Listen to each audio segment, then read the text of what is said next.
तो जैसे जैसे ईरान और इजराइल के बीच तनाव बढ़ता जा रहा है, वैसे वैसे भारत की मुसीबतें भी बढ़ रही, क्योंकि भारत के जो भी एग्रीकल्चर प्रोडक्ट जैसे कि बासमती चावल, चाय या फिर दाल और मसाले, साथ साथ मूंगफली और सोयाबीन का एक्सपोर्ट ईरान में जैसे तैसे करके इतनी मुसीबत के बाद किया भी जा रहा है, तो उसका पेमेंट ईरान की तरफ से भारत को नहीं मिल पा रहा है। और जब भारत के एक्सपोर्टर ईरान की तरफ से अपना पैसा मांग रहे हैं, तो ईरान की गवर्नमेंट तक ये बात कर रही है कि पेमेंट कम से कम 180 दिनों बाद ही मिलेगा। लेकिन जब भारत आज अपने एग्रीकल्चर प्रोडक्ट से दुनिया भर पर राज कर रहा है, तो इसका मतलब ये है कि भारत भी इस मामले में कच्चा खिलाड़ी नहीं है। इसीलिए भारत इन समस्याओं से निकलने के लिए कोई उपाय सोचता उसके पहले ही भारतीय एक्सपोर्टर खुद ही एक कदम आगे बढ़कर चल रहे, और अब इंडियन राइस एक्सपोर्टर और बाकी के कुछ एग्रीकल्चर प्रोडक्ट एक्सपोर्ट करने वाले इंडियन ऑर्गेनाइजेशन ने ईरान को अनदेखा करते हुए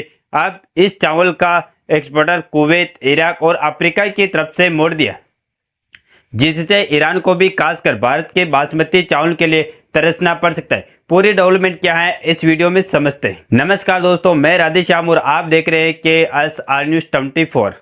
दरअसल देखा जाए तो ईरान और इजराइल के बीच शुरू हुआ संघर्ष हाल ही में भयानक युद्ध का रूप लेता जा रहा है, क्योंकि ईरान हो या फिर इजराइल, दोनों में से कोई भी देश पीछे हटने को तैयार नहीं। दूसरी ओर इसमें अमेरिका की भी एंट्री मिडल ईस्ट कंट्रीज के माध्यम से हो गई,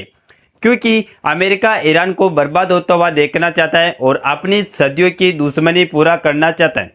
लेकिन भारत के बगल में जैसे जैसे तनावपूर्ण स्थिति बढ़ रही है, वैसे वैसे भारत का व्यापार एक ऐसी स्थिति से लड़ने के लिए तैयार है जहां हमें ईरान को छोड़कर दूसरे ओर जाना पड़ रहा है, क्योंकि ईरान भारत के प्रोडक्ट का एक बहुत बड़ा कंज्यूमर है। और अगर बाकी चीज़ों की बात छोड़ दिया जाए तो इंडियन एग्रीकल्चर प्रोडक्ट की ईरान में काफ़ी ज़्यादा कंज्यूम किया जाता है।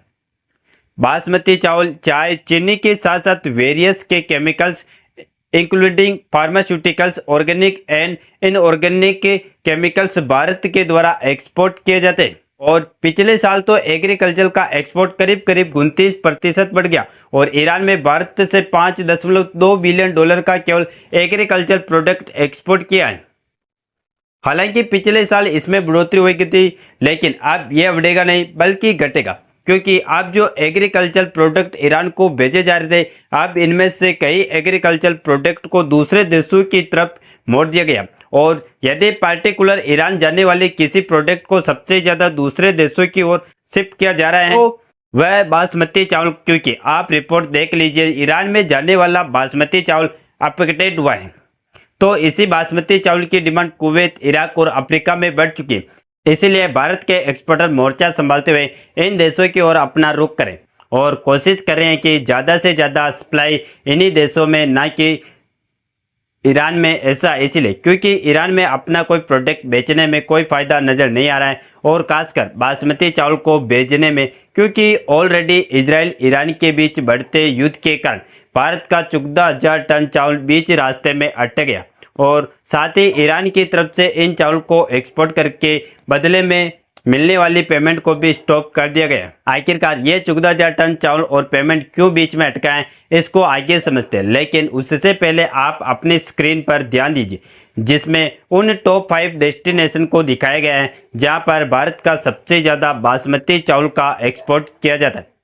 जिसमें आप साफ साफ देख पाएंगे कि पहले नंबर पर सऊदी अरब, दूसरे नंबर पर इराक और तीसरे नंबर पर ईरान आता है, जहां ईरान करीब करीब 670 मीट्रिक टन बासमती चावल को भारत से सालाना खरीदता है। और क्योंकि ईरान भारत के नज़दीक पड़ जाता है, इसीलिए ट्रांसपोर्टेशन कॉस्ट ज़्यादा ना लगने के कारण ईरान को भारत से स्वादिष्ट बासमती चावल थोड़े सस्ते मिल जाते। लेकिन पिछले साल ही जब इजराइल और ईरान के बीच युद्ध शुरू हुआ था, तो ईरान ने अपनी स्थानीय फसल को समर्थन देने के लिए 21 अक्टूबर से 21 दिसंबर तक बासमती चावल का आयात पर रोक लगा दी थी,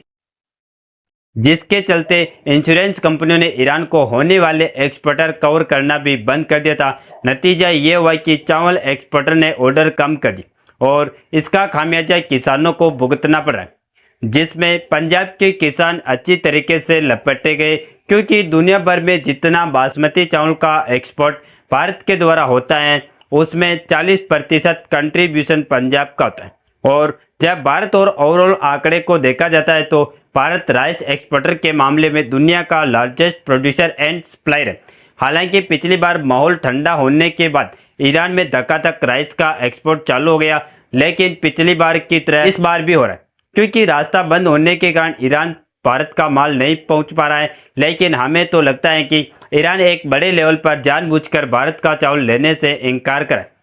तभी तो दिल्ली के चावल कारोबारियों का कहना है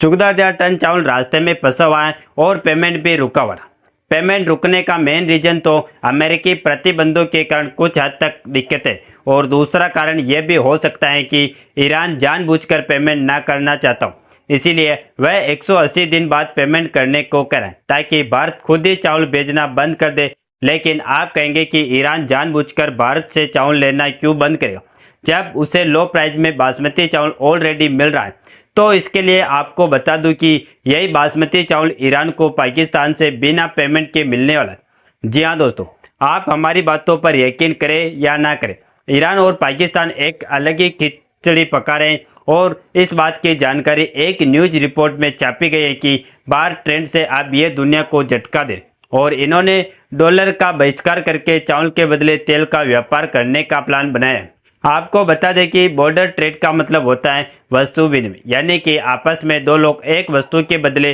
दूसरी वस्तु का आदान प्रदान कर सकते हैं।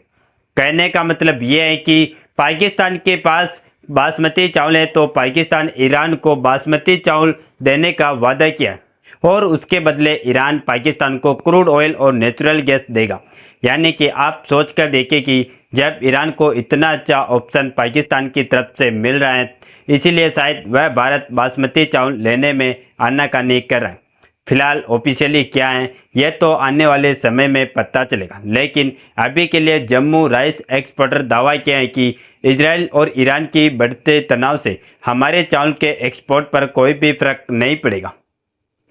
क्योंकि हम अपने चावल का एक्सपोर्ट ईरान की तरफ से शिफ्ट करने तेजी के साथ कुवैत, इराक और अफ्रीकी देश में ले जा रहे, जहां इसकी डिमांड ज़्यादा है। बाकी आप क्या सोचते हैं, भारत को यहाँ पर कौन सा स्टेप उठाना चाहिए? अपनी राय कमेंट में ज़रूर बताएं, और इस वीडियो को एक लाइक करके अपने दोस्तों तक शेयर जरूर करें ताकि उन्हें भी जानकारी मिल सके। और इसी तरह नॉलेजेबल वीडियो देखने के लिए हमारे चैनल KSR न्यूज़ को सब्सक्राइब करके बेल आइकन को ऑल पर जरूर सेलेक्ट करें।